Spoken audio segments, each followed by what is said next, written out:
Hi everyone, and question I wanted to ask is, was your sensitivity ever the problem? Hi, and welcome to my channel. My name's Annette Beckham. I'm a author, a frequency translator, and a guide. And this series has really come out from my recent book, The Frequency of Truth, that you can see behind me there. Because I don't know about you, but for the whole of my life, I've always been seen as too sensitive. My imagination was always too wild. And later on in my life, I then got diagnosed in my 30s and 40s with being neurodiverse, which really kind of took things on a slightly different spin. But before we go into that, and this episode, so this is going to be a series. And this one is called ADHD, Empathy, and Narcissist Relationships. I will be referring to my notes here purely because I've already written these as blogs, but I didn't feel that I'd really kind of brought them to life, and I will be adding more of my own input, flair, asking a few questions along the way, and much, much more. So if you do see me looking to the side, I will be referring and reading through the notes as well. So,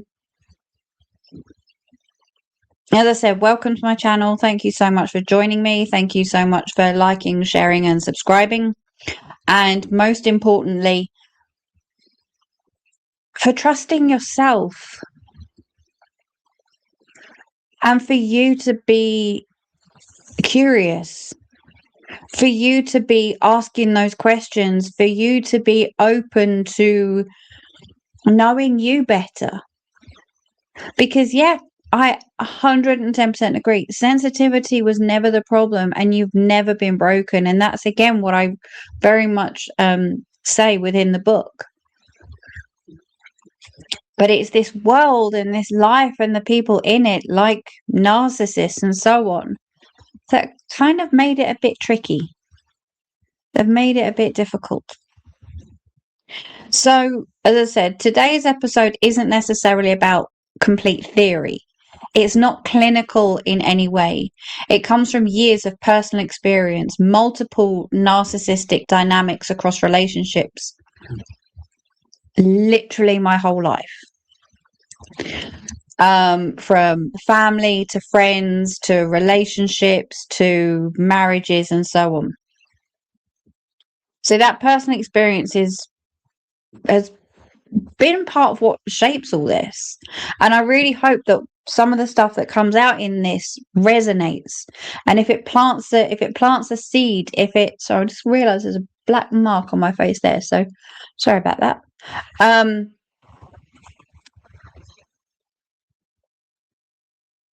Or something within it sparks something.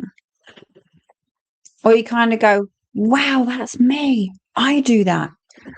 Or it might make you see certain things, certain people, certain situations in maybe just in a different way.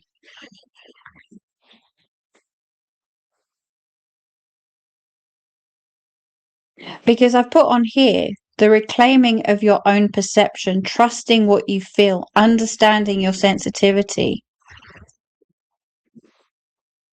Guess what? One of the things I learned, it's actually a navigational tool.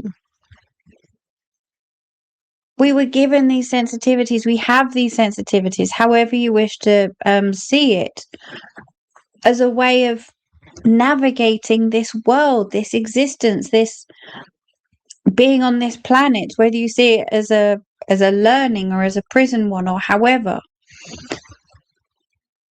rather than a liability, which, if you're like me, you've kind of seen throughout your whole life has been, but it's not.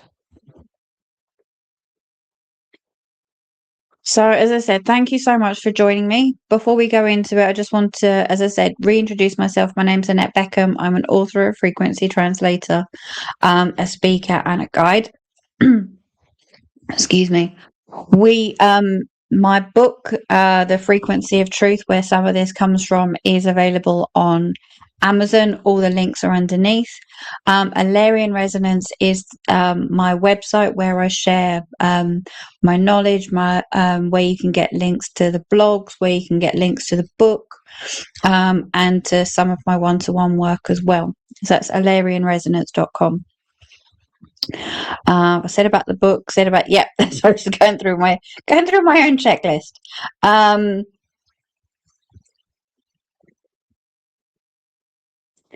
So a note before we begin. This is written through a neurodivergent lens.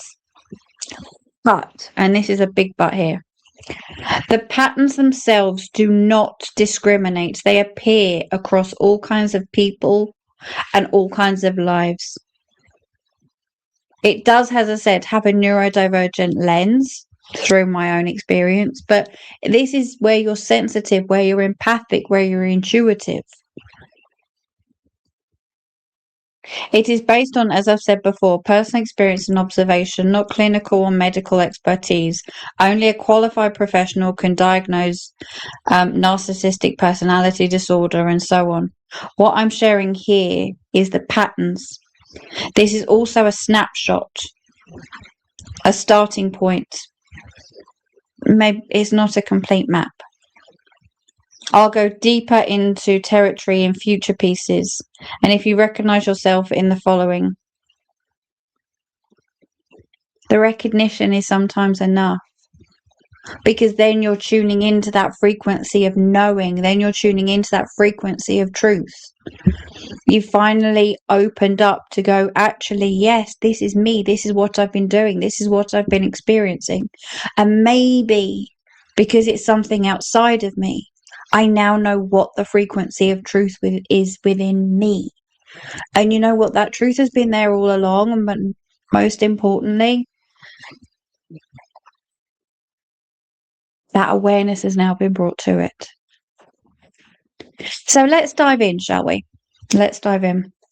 So a conversation we're not having enough.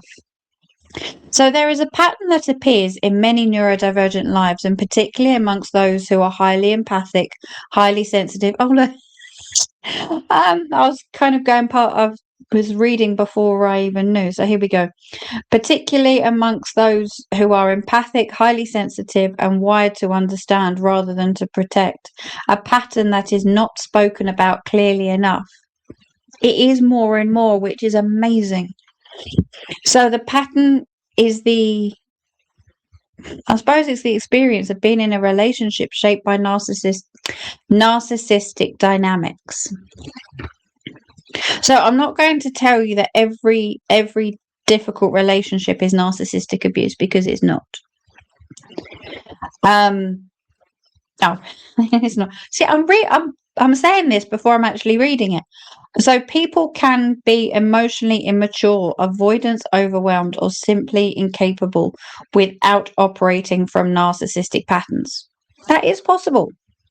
There are those that may not necessarily be that empathic. They may not necessarily have that emotional switch. That doesn't mean that they're a narcissist. It's just that's their personality. That's the way they go about things. It might not be the case that there might be people who are genuinely manipulators because they want to get something out of you. That doesn't mean that they have complete narcissistic tendencies and that they are a narcissist. That might be that one element, and I'm more than sure that there's going to be people on here disagreeing with me, and that's okay. So what matters here is not the label applied to the other person. What matters is the pattern you find yourself in and whether you recognize yourself in what follows.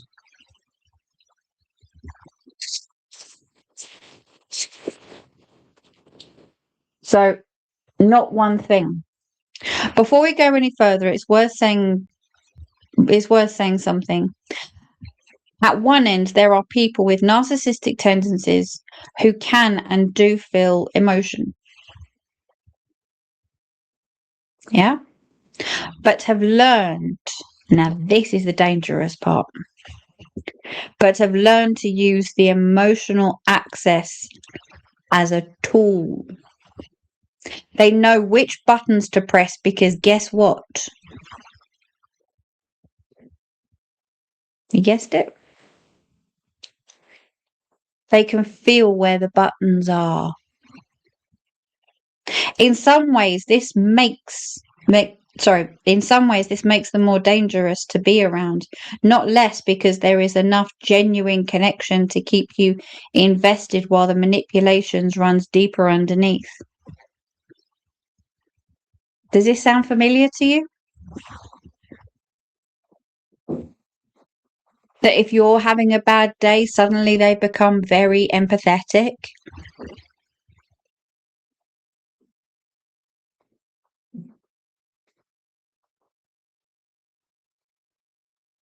At the end, some appear to operate without the capacity of genuine empathy at all. No remorse, no real accountability. A pattern that has been in place for most or all of their lives, and they don't know any different. And that's no excuse. What presents in a consistent, seamless ability to mimic what is needed to get what they want, but with nothing underneath it that corresponds to what you would recognize as feeling. You still with me? So let's go a bit deeper here. So my own understanding, and as I said, this is my experience and framework, not clinical positioning, is that this goes beyond what we currently understand as personality. Conversations are happening in spiritual communities and elsewhere about whether certain patterns of behavior point to something at a soul level rather than a psychological one. And this is something that we will investigate. I might bring other people on to talk about, because I think it's an area where I find absolutely fascinating, and can certainly say with hand on heart through my own experience that there has been in some cases, other forces at work. But again, we'll go into that later on. I'm not going to go into that depth here, but I want to name it because many people who have been through this kind of experience have felt a sense that something was fundamentally absent in the person they were dealing with, that felt sense deserves to be taken seriously, even if the language is still being found. What both ends of the spectrum share is that the impact on the person in the relationship with them, and that impact is really and truly what this piece is about. So why the neurodivergent brain is more vulnerable.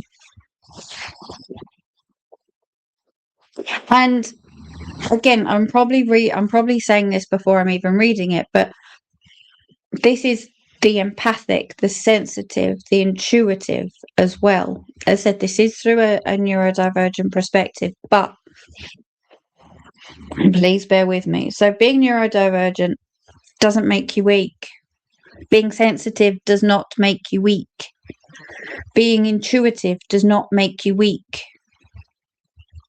But it did mean I stayed longer trying to understand something that was never going to make any sense. With family members, yes, sometimes it's a bit difficult, but when it comes to friends and relationships, husbands, wives, partners, fiancés, it's slightly different, isn't it? So that sense took me a long time to arrive at, and I think it will land for a lot of people reading this and listening to it. Just another thing, all these blogs that I read out, and I said add more to, are all available on my Substack if you wanted to read them through, and I'll put the link in my bio beneath. So where did I get to?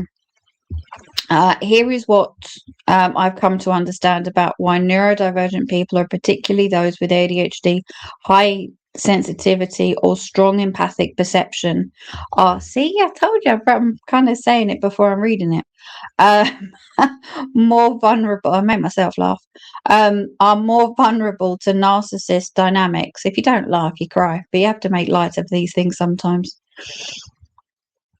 Yeah. Are more vulnerable to narcissistic dynamics. And I've used the word dynamics, so it covers the whole broader spectrum of it. Not because we're naive. I mean, yes, I think to a point there is some naivety, because I mean the first probably narcissist that I was aware of was a partner of mine or a boyfriend of mine when I was like 16. So yeah, fair enough, there was naivety there. But at the same point, even when I look back years and years later, there were still those red flags. So we are wired to understand. So the neurodivergent brain is often exceptionally good at finding the logic inside other people's behavior. We look at the reason, we give the benefit of the doubt, we hold the space complexity. And what that means is that we understand and we respect that that person maybe have got a lot of other bits going on in their lives as well, or in their day, or in their week. In most relationships, this is a genuine gift.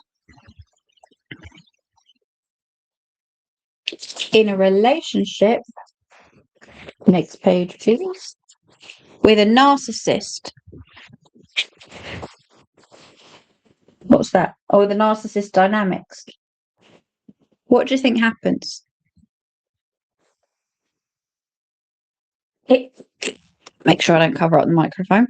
It becomes the very thing that keeps us there. Trying to make sense of something that operates outside. And now I'm going to read the sentence I've written here, but I'm going to elaborate on it a bit.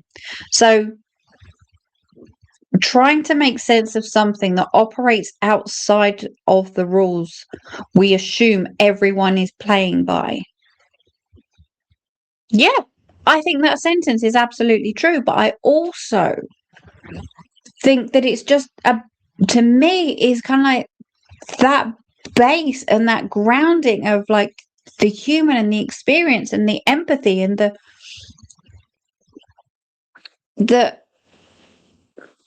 you don't lie and cheat and manipulate. That doesn't even come into our way. There is another word in there which will come later, but all that genuine realness. And we take things literally. When someone says they love us, we believe them. When they say they have changed, guess what? And I know you've all been there as well. I have. What do? We believe them. We do.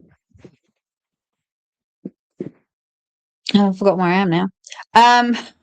When they say they have changed, we take them seriously. You have those sit down and those discussions where you end up probably apologizing more for their behavior than well, you should do or need to. Or so when they explain away a behavior, we consider their explanation. The neurodivergent brain is not as easily manipulated as people assume, but it is genuinely orientated towards trusting others at their word, which creates a specific kind of vulnerability. And I'm going to do another one on that feeling of trust and that feeling of when you're actually speaking to somebody, those energies and frequencies that you get from one another. But that's in another one. And see, this is another key bit. We over explain, over give, and over try. And again, this is through a neurodivergent lens, but not only. When something goes wrong in a relationship, the neurodivergent response is often to work harder, communicate more clearly, and try to fix what has broken. In a relationship with healthy dynamics, this is useful.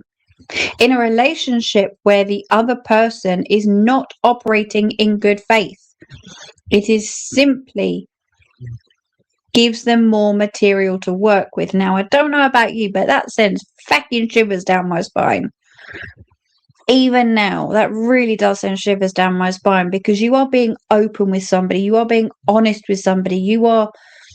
And yes, it might be that over explaining from the neurodivergent brain perspective, but even if it's not, and you are one of those people who are basically having sort of verbal diarrhea to your partner or your family member or whoever, they are in different ways. It's almost as though they're collecting the evidence.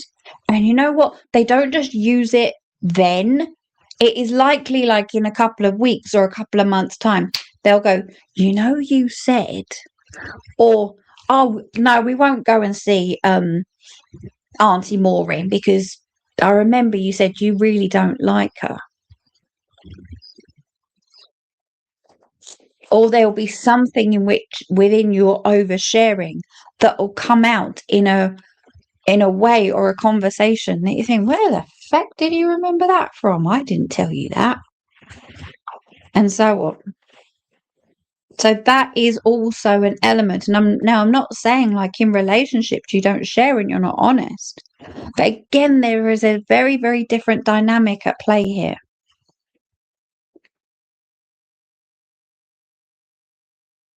As I said, yeah, it gives them more material to work with. And some of these people do have really, as I was just trying to explain there, probably not maybe giving the best examples. You could probably give way, way better examples than I just did there. But where, as I said, they use that material and they work with it. Especially around confidence as well. If you say maybe like, maybe you believe your flaw is like your hair, and they'll remember that, so they'll continually give you compliments on it. Those buttons, remember, that we mentioned earlier. But then we go into the freeze rather than flee. Flee as in going, not flee as in the little bug. A freeze response is well documented in neurodivergent nervous systems when something feels off, but we can't clearly name it. We often maintain still rather than move. We wait for more information and wonder whether we are reading the situation correctly. Because by the time we are certain something is wrong, we're already deeply embedded in it.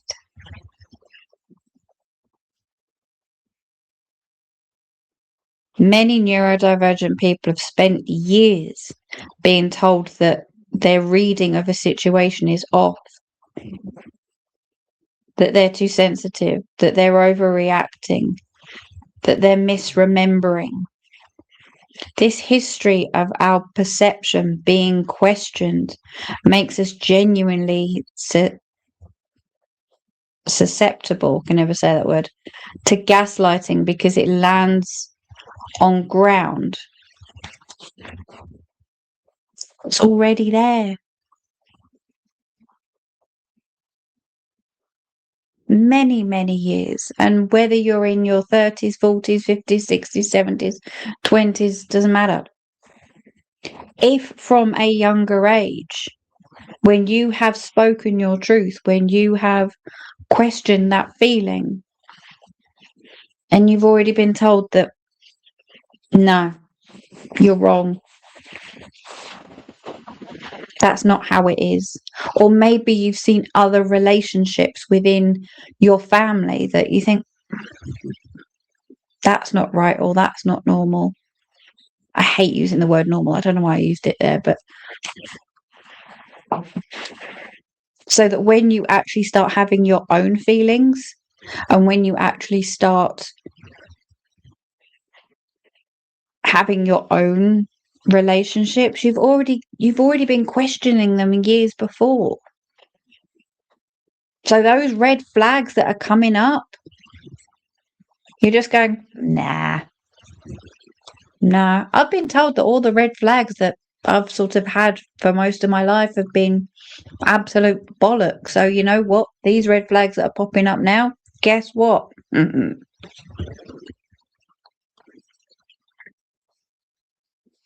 It begins.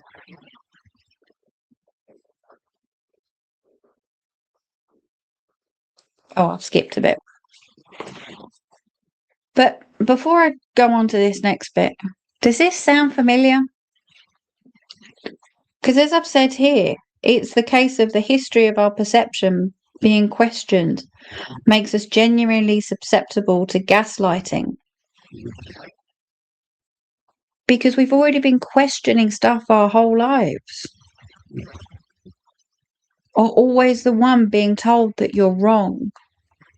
Or that's not right. Or why are you feeling that? Or why are you saying that? So as soon as we feel something, you know what? We ignore it. The pattern they run. So narcissistic dynamics follows a recognizable pattern. Not everyone experiences it the same way, and not every difficult relationship contains it. But once you have seen the pattern,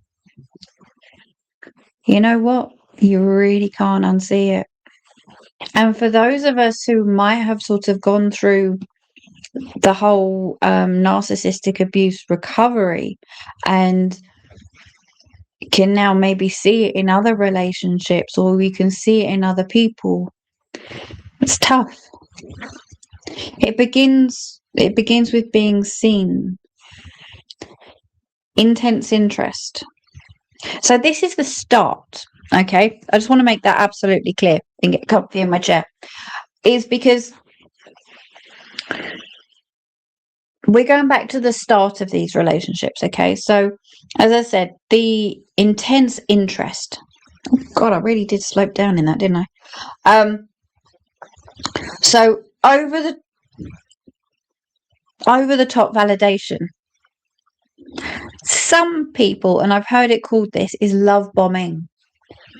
And even in like family relationships, it could be called that as well. Like I was saying earlier, with kind of like the over compliments around maybe that one thing that you find that you're not that confident with it, whether it be, I don't know, something like your hair or the way you dress or your nose or your ears or whatever the case may be. And they're all beautiful, by the way. The feeling that someone finally understands you in a way no one else has. For the neurodivergent brain that has often felt out of step with the world, this can feel like coming home. And it does. It really, really and truly does feel like coming home. That first time, that boyfriend I mentioned years ago when I was 16, 17, it's the first time I thought, actually, I'm being listened to. I'm being seen. When I talk about chakras, he's not looking at me as if I got 3 heads. I'm being asked how my day is. Good, isn't it? Oh, won't wear this jacket again. Right. And that will happen for a while. That will happen, again, I'm not going to say a length of time, but then things shift. Slowly at first. The warmth becomes less consistent. But you know what? Already got the claws in. The validation becomes conditional. Now, I'm going to explain that one another time later on. Small criticisms arrive. Oh, you've put on a bit of weight. Oh, no, I don't like you in that colour.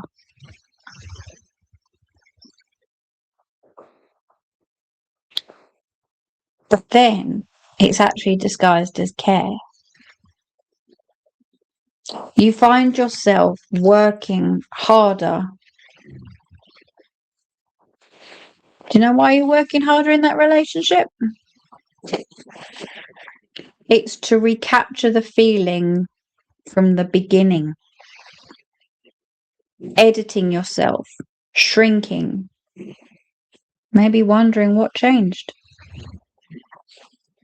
Because why would the person who you fell in love with, the person who was being so nice and accommodating and empathic, suddenly not? And again, it's not a sudden thing.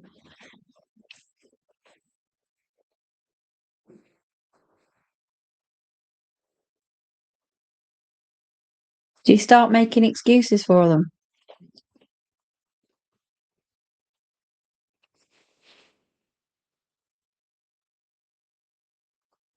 But you do find yourself working a lot harder, don't you?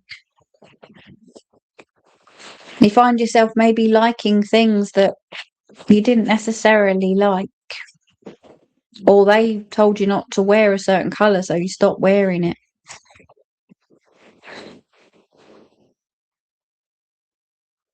Again, I'm only giving really tiny examples that these do go a lot deeper, and I'm very, very aware of that. But for the purposes of this video, we won't go too deep into those at the moment. So then comes the cycle: withdrawal followed by return, back and forth, back and forth. Distance followed by warmth. The cycle of, how can you put this?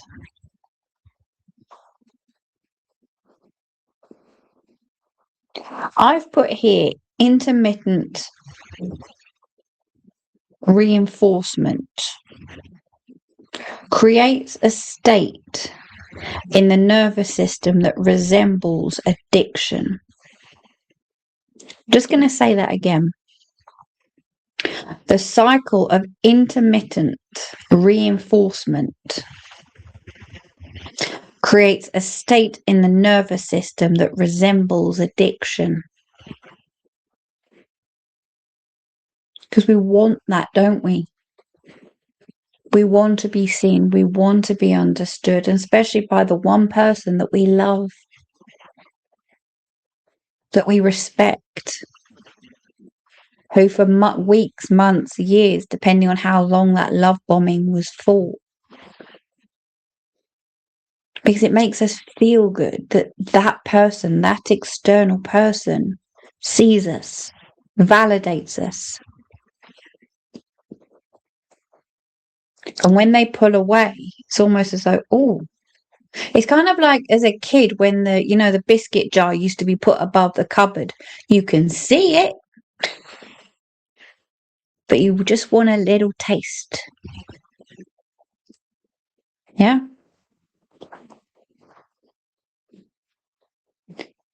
The high feels higher after the lows. And that's what they work on. And the lows feel, I've put on here survivable, because the highs keep coming back. And I think I've used the word survivable here because I don't know about you, but they were never for that long. Sometimes they could even be within kind of like an evening sitting in front of the TV, or they could be like for a whole weekend, especially if you've gone to see other people as well, because suddenly you've gone from a week of more or less being ignored to suddenly you're the center of attention. Because remember, everyone sees them as this wonderful person.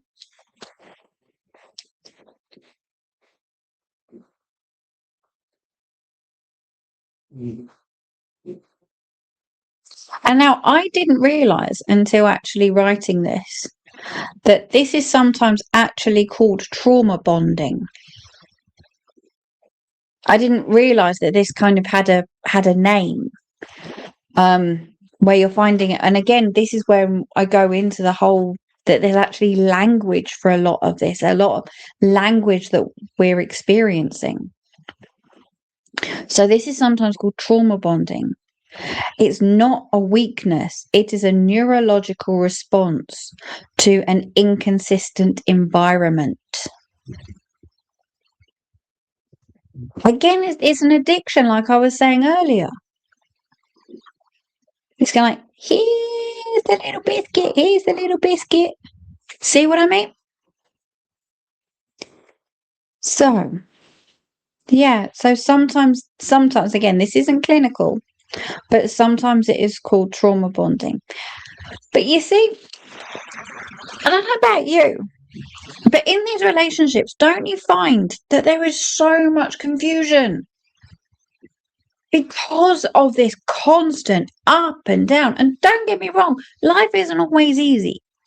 Okay, we've got work and this, that, and the other. So I'm not saying, and this might give the impression that I'm expecting this world and this life to be a whole bed of feckin' roses, and it's not. But by now,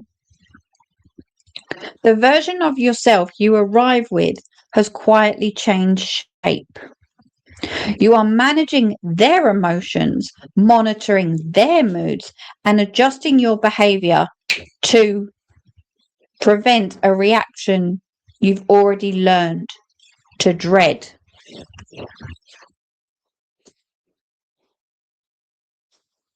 Yeah.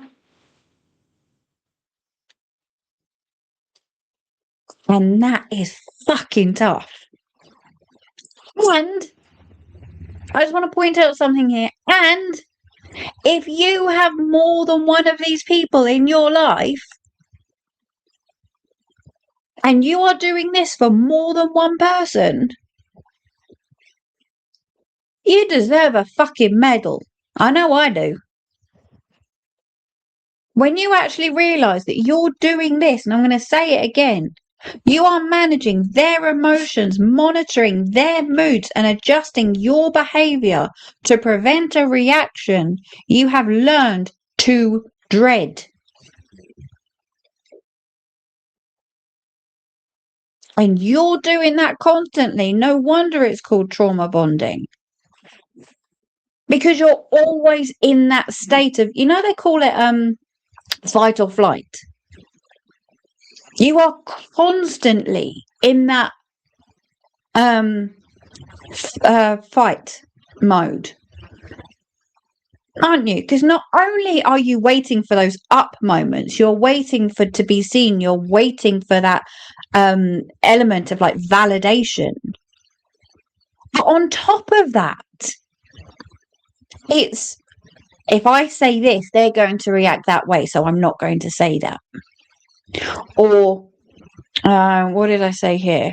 Prevent the reactions you have learned to dread. So yeah, adjusting your behavior to prevent the reactions you have learned to dread. When you know if they've had a certain day at work, exactly when they walk through that door, you have to change your day, you have to change your emotions, you have to change your energy in order to make sure that they're okay, that they're not going to have a bad mood, or they're not going to react. It could be the case of, you know what, you really don't want something for dinner, but if you don't put that on the table, you're going to hear about it for the next week. Or that you are not allowed your own opinion. Because if you have your opinion, theirs is just so strong that you actually don't give your opinion. I mean, yeah, absolutely. Everyone is open to theirs. But when you then, because you have learned that when you give your point of view, when you give your opinion, it is crushed so badly that you keep stum. You keep your lips shut.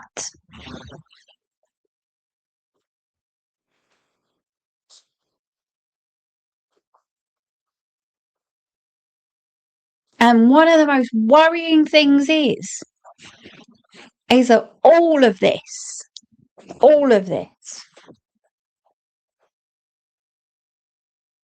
we think that's love, don't we?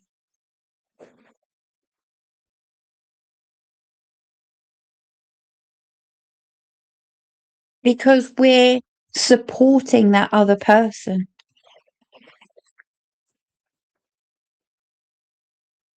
Again, whether it be a husband, a wife, a family member, a friend, a colleague, whoever. That is our affection for them. That is our love for them, because we are helping them. We're supporting them. So as that empath, as that intuitive, as that sensitive, as that neurodivergent, as far as we're concerned, we're helping, supporting, and being loving and caring.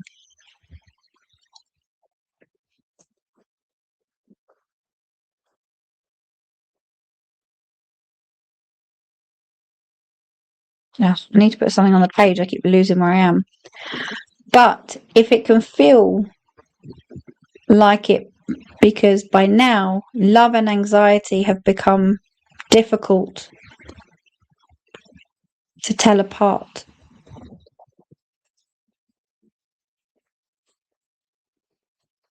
Being in that fight mode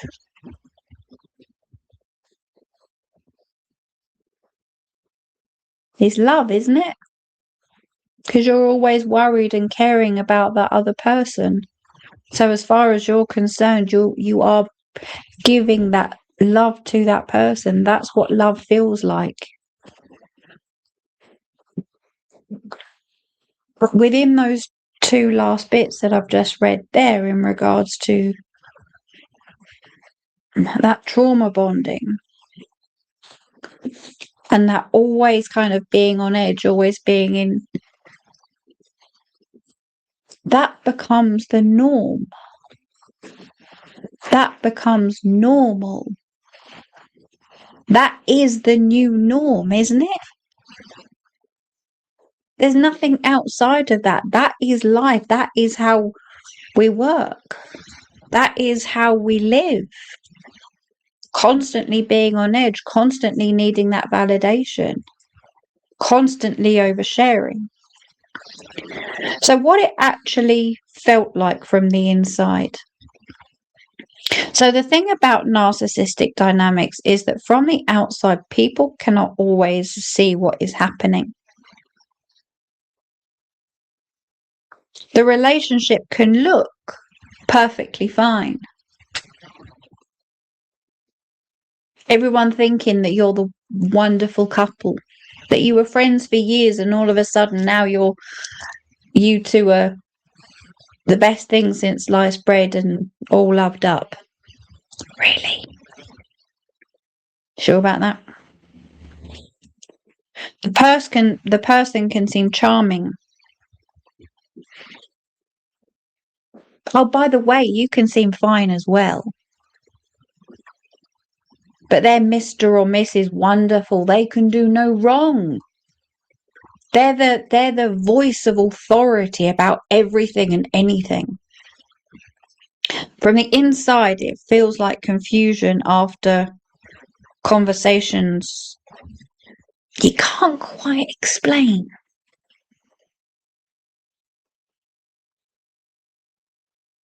A persistent sense of almost being enough, but not quite. Exhaustion from carrying the emotional weight of something. You can't really name it, can you?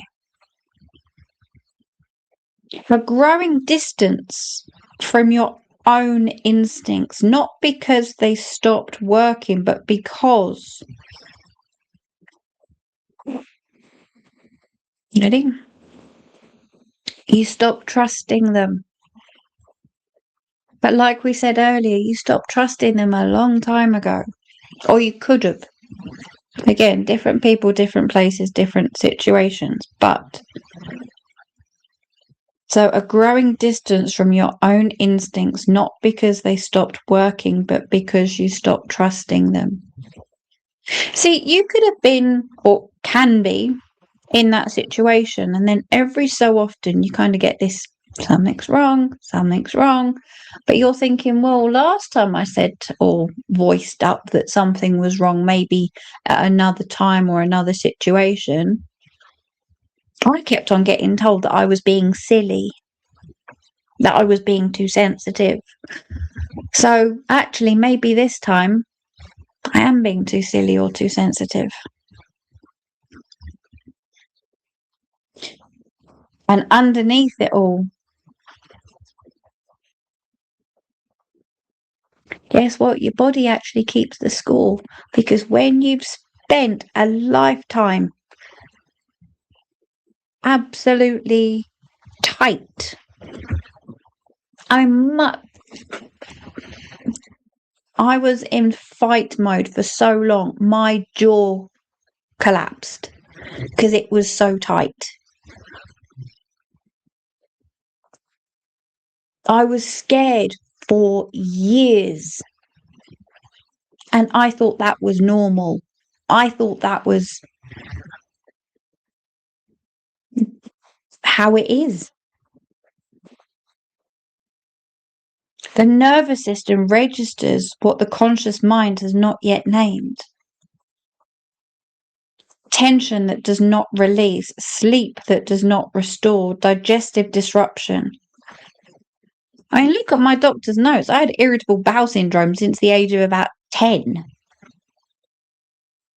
A jaw that holds itself clenched without you noticing. A persistent low level alertness as though something needs monitoring, even in moments of apparent calm.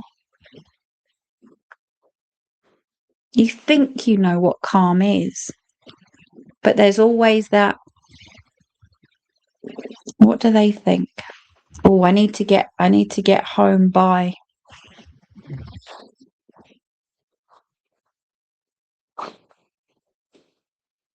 Having a nice, I don't know, coffee out with the girls and constantly looking at your watch.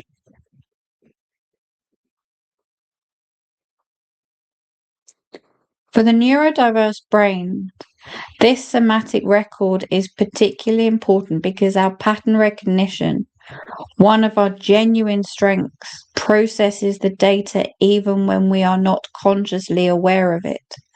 The body is building a case long before the mind is ready to hear the verdict. So let's have a look at the energetic layer. I want to say something here that falls outside of the clinical framework because my work and understanding do not begin and end with what mainstream psychology currently names.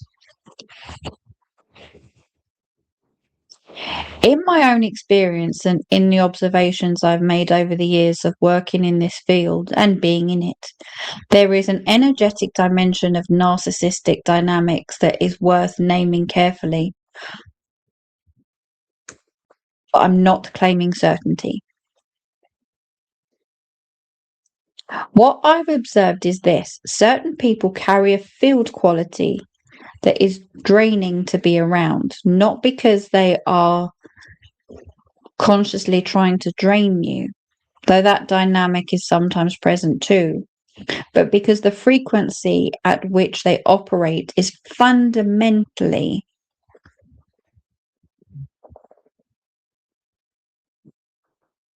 extra active. They take more than they give, both energetically and practically. Highly sensitive, empathic people whose own fields are naturally more open and responsive feel this acutely. I've also noticed that people operating from narcissistic patterns tend to carry an energetic quality that is different to put into precise words, a kind of inconsistency between what is projected and what is actually present. Now that is key. That is absolutely key. And how does that actually sit with you? So they tend to carry an energetic quality that is difficult to put into precise words, a kind of inconsistency between what is projected and what is actually present.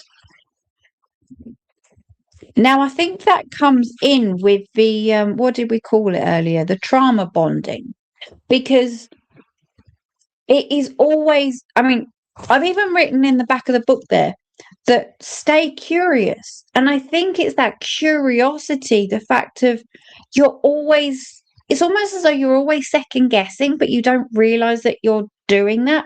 Because how can you have this one person who's absolutely wonderful, but at the same point, I'm going to use these words, but in some instances, it might not necessarily be as extreme, but you're terrified of at the same time. It's crazy.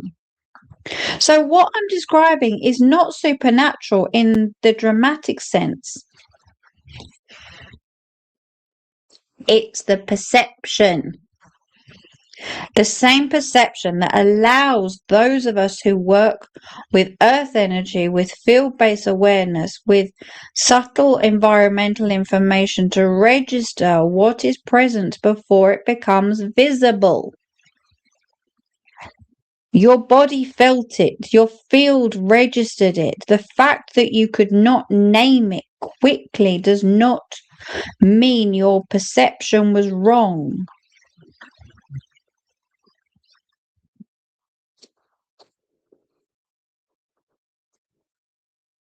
It means that the translation took time.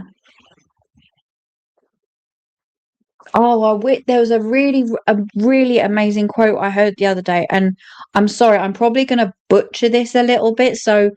But it's kind of like you can't. Oh man, I'm going to find it and I'll put it in the description below.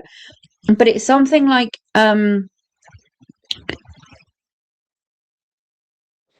your current person can't be angry at information that your past self didn't know, or words to that effect. I'll put it in the description.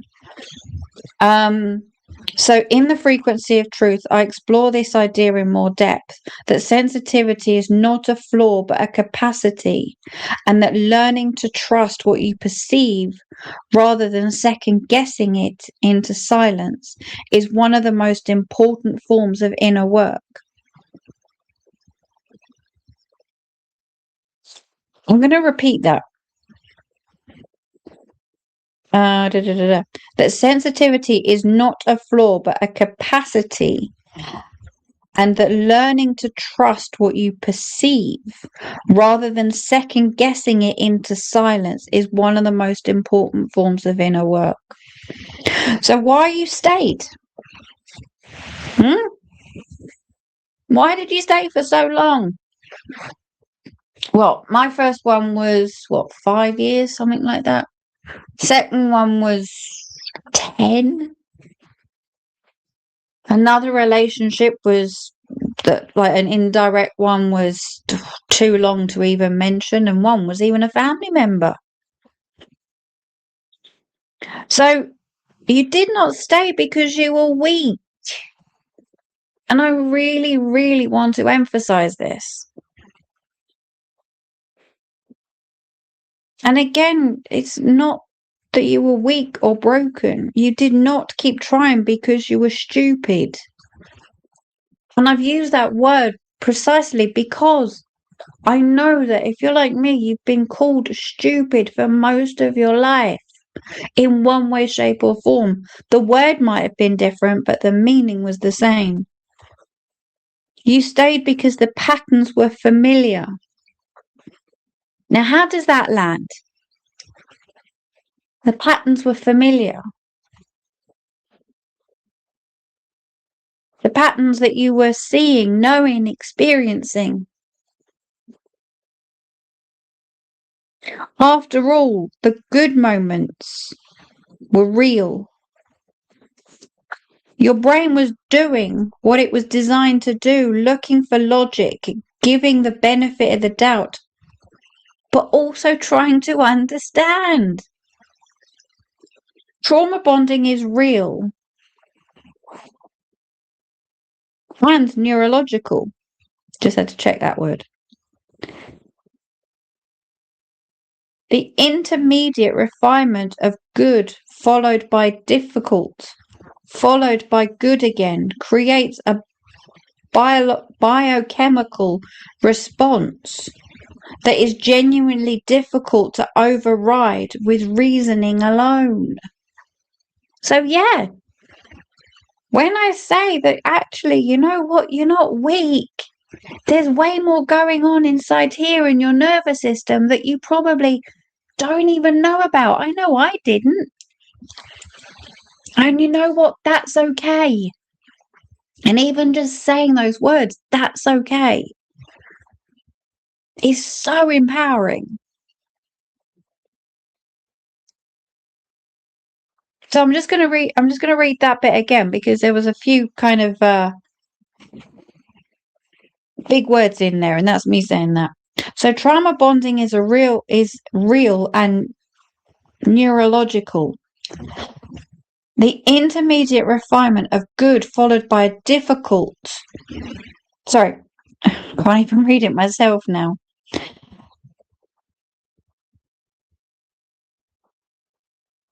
So basically, the good followed by the bad followed by the good creates a biochemical response that is genuinely difficult to override with reasoning alone. Your nervous system becomes wired to the cycle.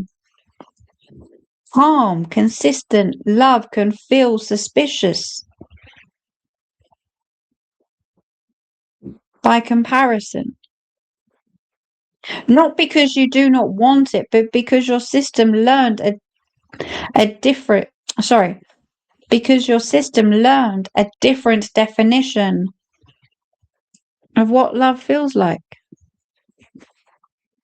You learned that love felt like tension.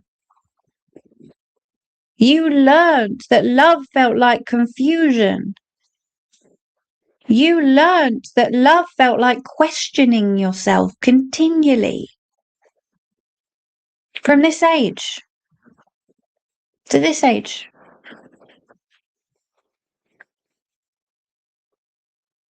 And that's okay.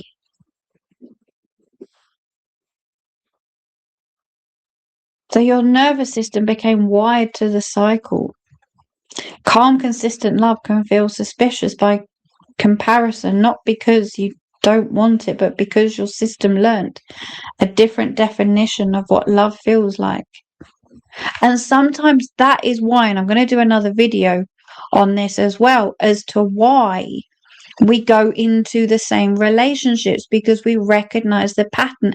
And most importantly, we're comfortable in that pattern because it is so familiar. When you are tuned to one way, one behavior, one frequency, that is where your awareness goes. That is where your energy goes. So when you get shown it again, you're like, oh, yeah, let's go over there. I like that. Red flag, red flag, red flag.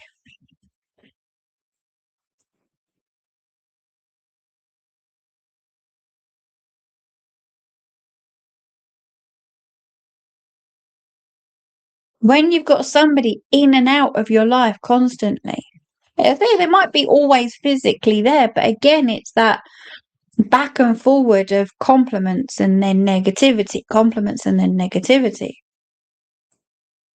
It might be that somebody, how can I put it another way? That there was always drama in one way, shape, or form. It could be that you moved houses a lot. It could be that different people were going in and out of your life a lot. It could be the fact that you yourself did never really relax because you never knew if you were you never actually trusted your own frequency, your own feeling.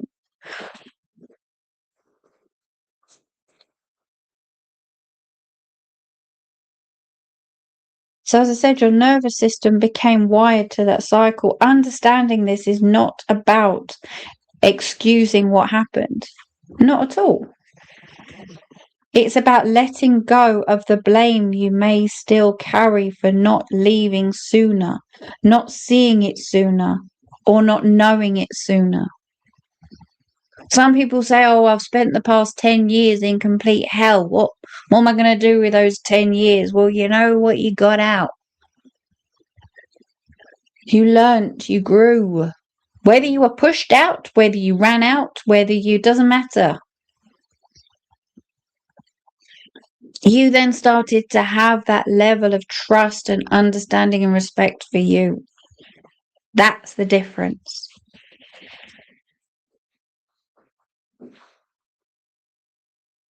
You were not failing to see clearly. You were seeing clearly through a lens that had been carefully shaped over time. See how that sits with you for a minute.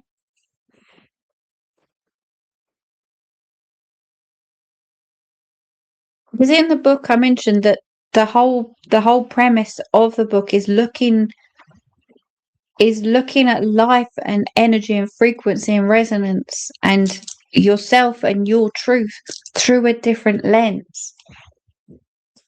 So what I'm saying here is that you were not failing to see clearly. You were seeing clearly through a lens that had been carefully shaped over time and by others.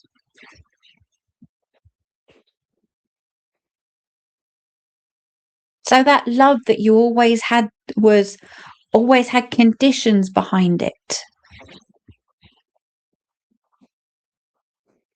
I will love you more if you do better at school. Oh, you've lost weight. Yeah, therefore, you know what? Here's the Barbie doll you wanted.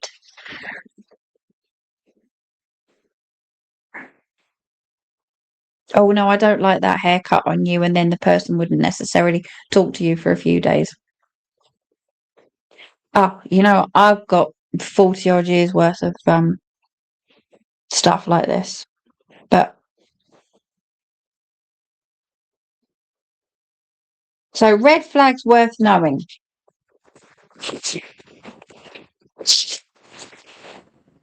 Yep. Just a few that I thought were quite good to mention. So these are the things worth recognizing early before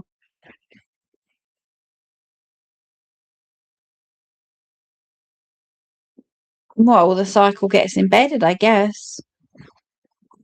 Again, a lot of the time we're talking about the nervous system as well. Don't forget that. And we talk about more about that in the book as well. So things are moving very fast. Intense interest early on. Talk of connection and the future before you even know each other well.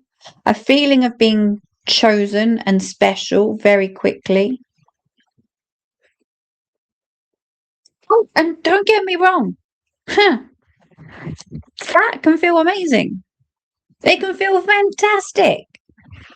And again, even if you've just gone from one relationship to another and then you're thinking, fuck, this is amazing. I'm finally getting noticed. I'm finally getting seen. I'm finally getting the love and the validation that I wanted and I needed. Fantastic.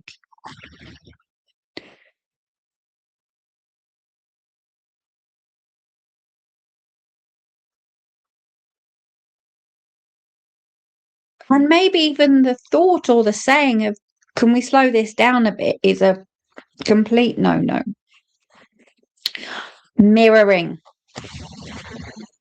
Oh, this is a cute one. This is really a cute one. So, they seem to share all your interests, agree with everything you say, and feel almost uncannily like a reflection of you. This is not necessarily a connection. It's a data collection, darling. Remember what we were saying at the beginning about oversharing? That time when you basically stayed up for hours of an evening and told each other your life story. There's a data bank in the back there that, trust me, they're going to go back to again and again and again and again.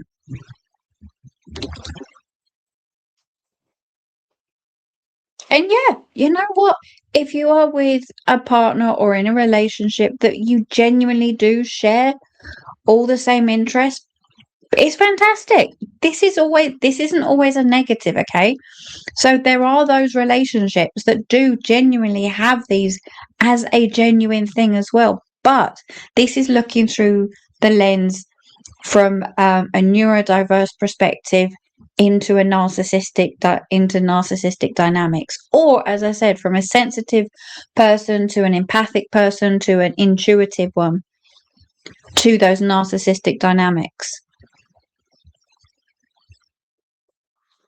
Because yeah, you can have the same interest in so many things, but what else do they like? What else are they interested in?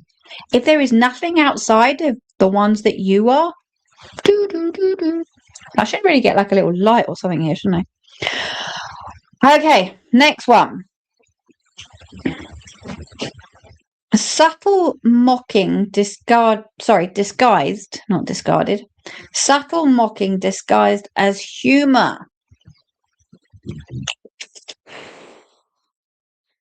Especially those who kind of like laugh as they talk. Find it extraordinary. So laughing at you rather than with you. Subtle. Comments about the things that matter to you, your spiritual practices, your interests, your sensitivities are framed as jokes. This is easily to explain away. It is worth not explaining it away at all. So again, what I'm meaning by that is, how can I give an example?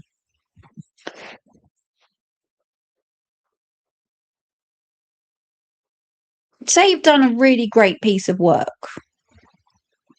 Oh, again, yeah, you've done a really great piece of work, even though you're neurodiverse. Really? Or, oh, yeah, good for you. You have managed to do that. You have. Great. Yeah. I ask you to think of your own. Feeling slightly off, but dismissing it. And I've used the word slightly here, okay? Because your body registers something before your mind does. Again, more about that in the book. If there is a persistent low-level discomfort that you keep rationalizing that discomfort, you know what? That's information. That is your system going do do do do do do do do. The body, even the energetic one, does not lie.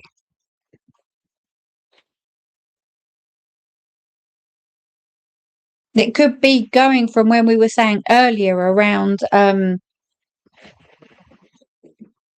always sort of being on tenterhooks, as it were. So criticism arriving as care, feedback that chips away at your self-trust dressed as honesty or helpfulness. Sorry, I can never say that word. Worth asking, does this leave me feeling expanded or contracted?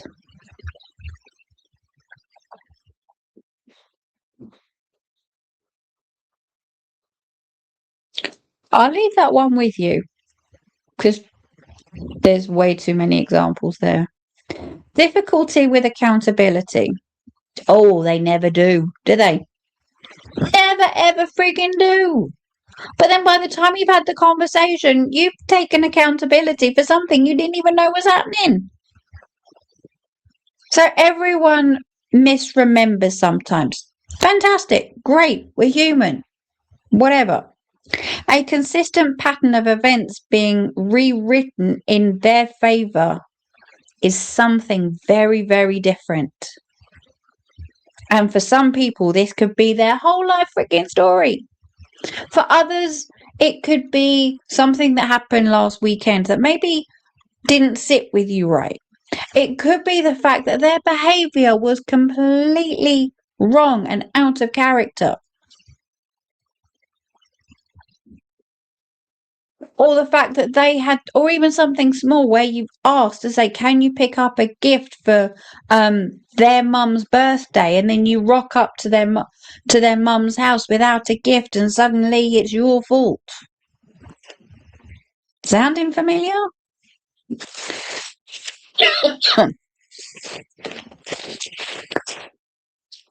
So, with all this in mind,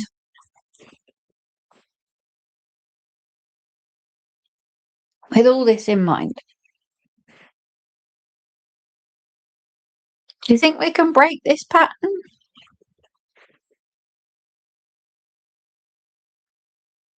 Because breaking the pattern is not about leaving the person or the situation. It isn't always. It really isn't.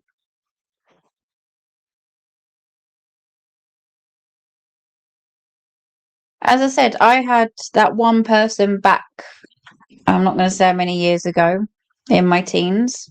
That lasted until my 20s. Then it was 20s through to 30s. With another person who was consistent throughout the whole time. And even a family member. But then even looking back, oh no, I don't even want to go back that far. So it's about something deeper, rebuilding trust in your own perception. So it's not always about that going out, is it? It's what's happening with you. What are you doing? What are you feeling? What are you perceiving? Where is your awareness? So the most lasting damage of narcissistic dynamics is not what was done to you. Now, this is a huge one and quite a big one to wrap your head around and maybe accept, but it's what you come to believe about your ability to read a situation accurately.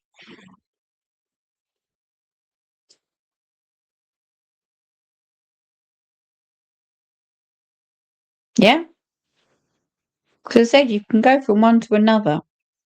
And sometimes they can be really, really clever because they might know exactly what happened in your last narcissistic dynamic. Yeah.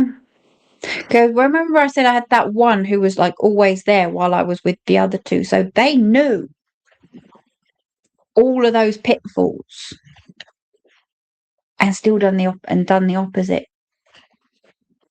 If that makes any sense.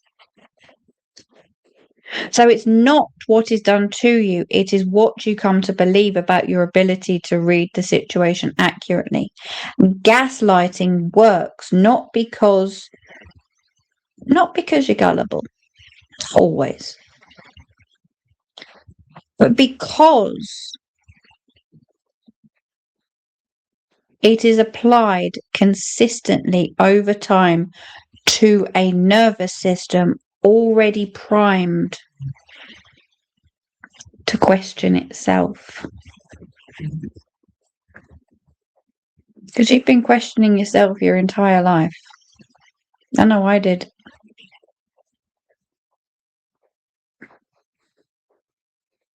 Because applied consistently over time to a nervous system already primed to question itself. So as soon as this lovely, light, blossomy person comes along, oh, yeah. Reclaiming that trust is slow work. And it's not linear. It does not happen because someone tells you to trust yourself.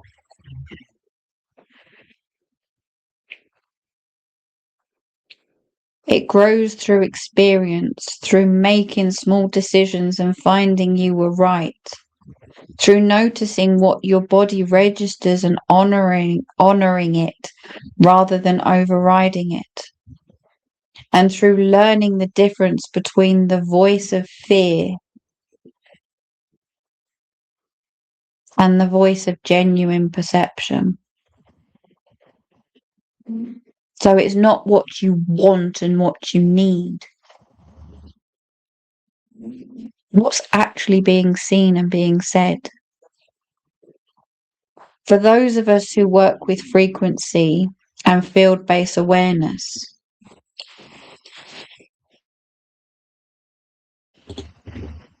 for those of us who work with frequency and field-based awareness, this recalibration has an energetic dimension too.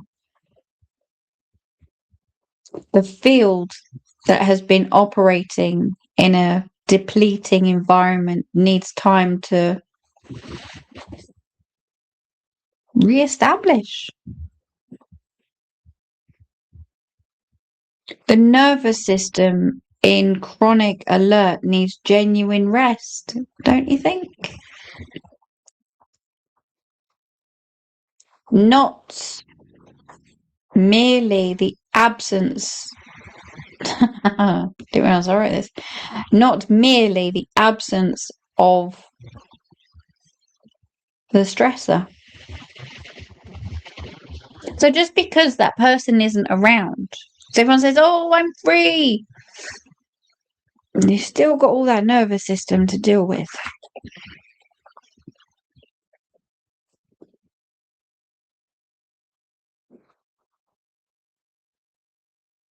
The part of you that went quiet to survive needs to be allowed to come back. This is not a quick process. But one thing I will tell you is it's possible. It really, really and truly is. And it changes not only how you relate to others, but also how clearly you can receive your own knowing and trust your own knowing. Maybe it should have been called the frequency of trust. But I suppose trust is truth. There's one for the books.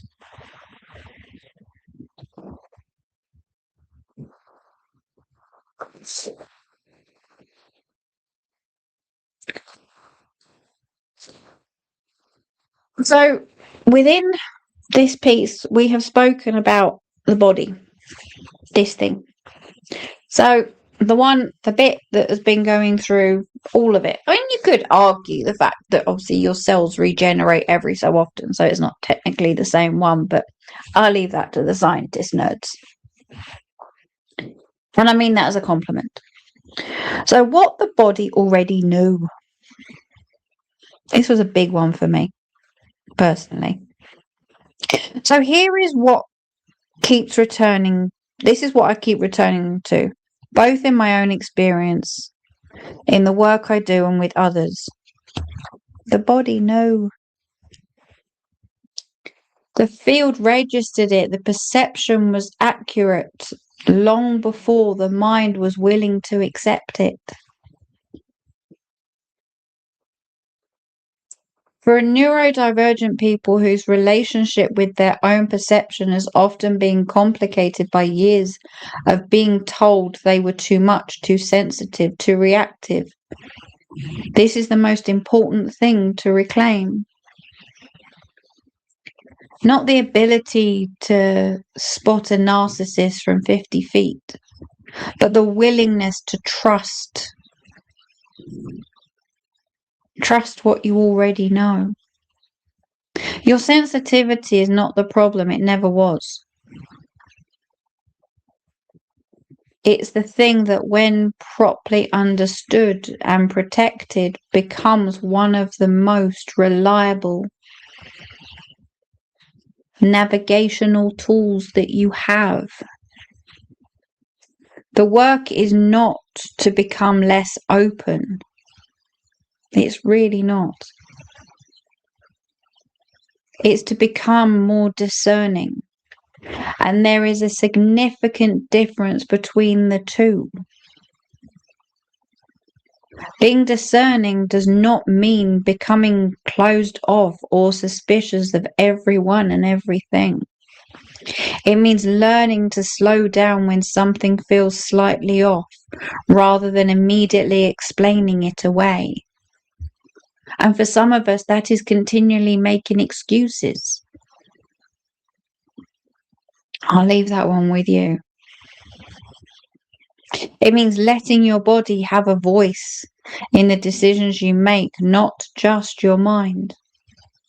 It means noticing the difference between the warmth of genuine connection and the intensity of being targeted, as they can feel similar at first. Still, they feel very different in the body over time. For those of us who work with energy and subtle perception, this recalibration is also about learning to read your own field again. After a depleting relationship, the signal gets noisy.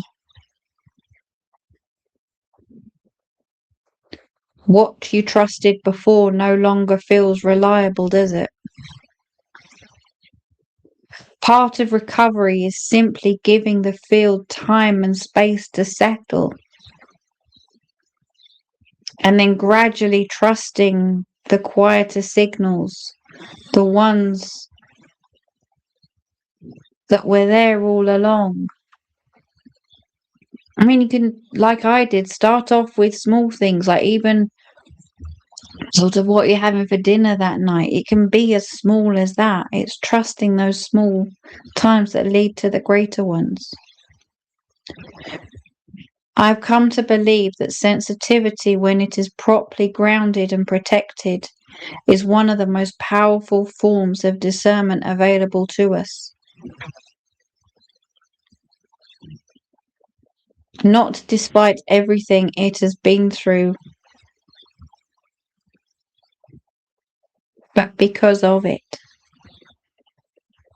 We get to learn our own signal. We've learned when there's interference. You survived something that required you to suppress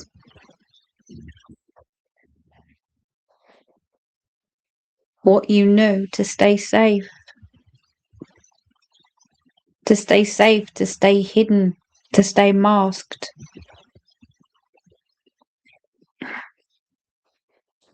The work now is not to become somebody different. You spent your whole life being somebody different. It is to return to who you already are and trust that what you perceive is real, even when no one else in the room can feel it yet.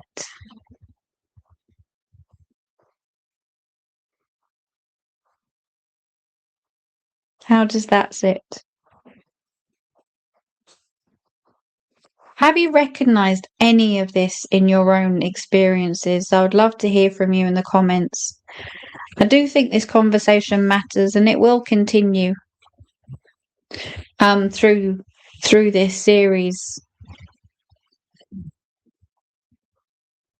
As I said, well, I've put a 3-part series here, but it's definitely going to be more than that.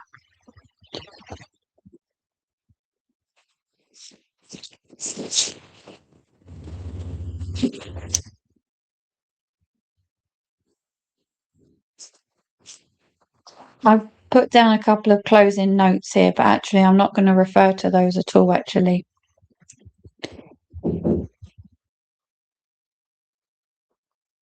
Oh, maybe this one line, actually. The work is not to become less open, it is to become more discerning.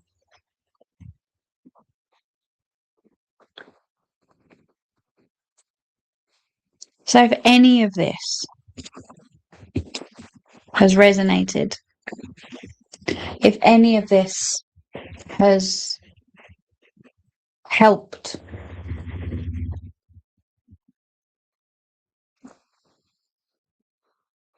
thank you for listening. Thank you for staying curious. Thank you for going back to you. Thank you for being discerning. Thank you for going back to your frequency of truth. Because at the end of the day, this is what it's all about now, isn't it?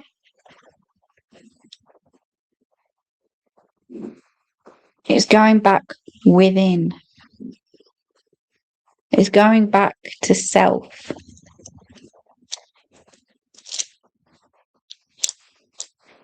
That narcissistic person, that narcissistic dynamic,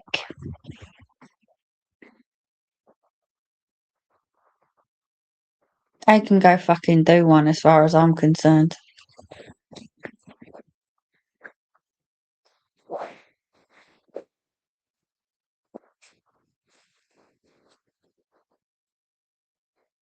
Because this world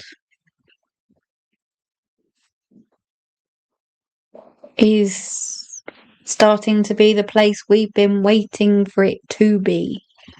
It's going back to what we already do and who we are naturally.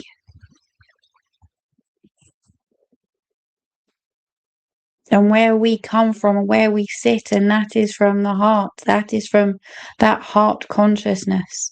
We always have been.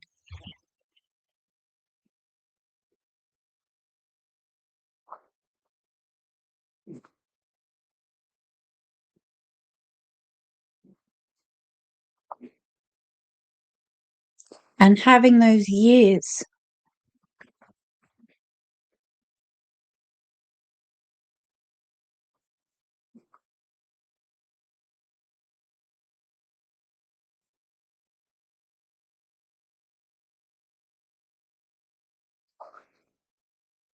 of people saying that you're too sensitive never felt right, did it? How? Because I don't know about you, but I always asked, how can you be too sensitive? Never made any sense, did it?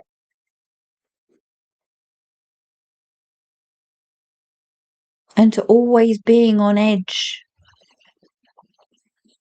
Because another one I'll do a video on as well is feeling safe.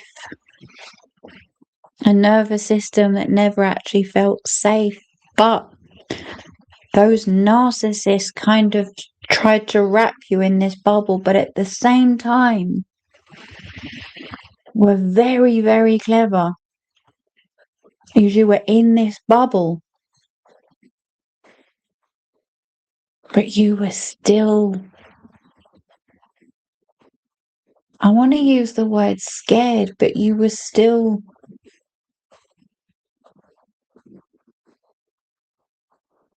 on edge. That's not love. That's not safety. Because you get that from here first.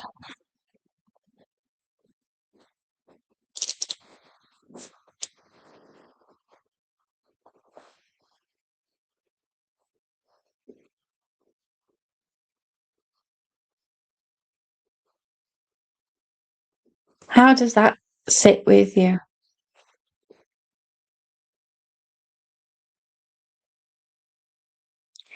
Because it's okay to have never really understood. And you know what? You don't really need to understand. Exactly all this narcissistical bastard type bullshit.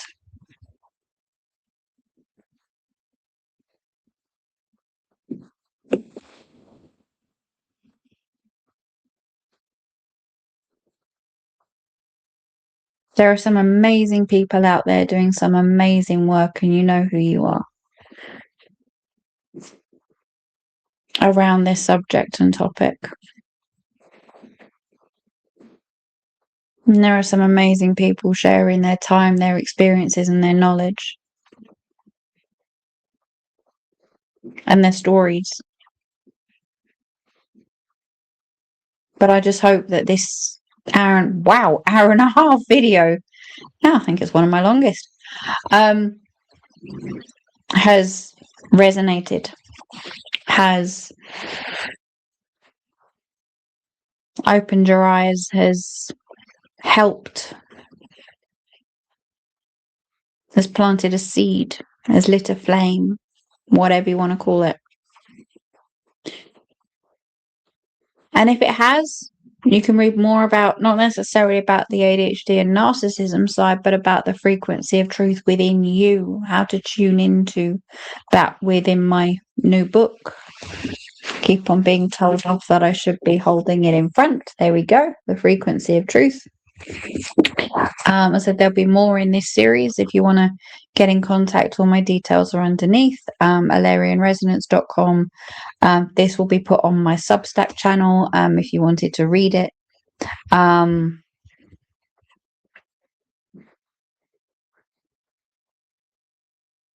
Stay with love. Stay curious. From my heart to yours. Oh, please do like, share, and subscribe. Thank you. Bye.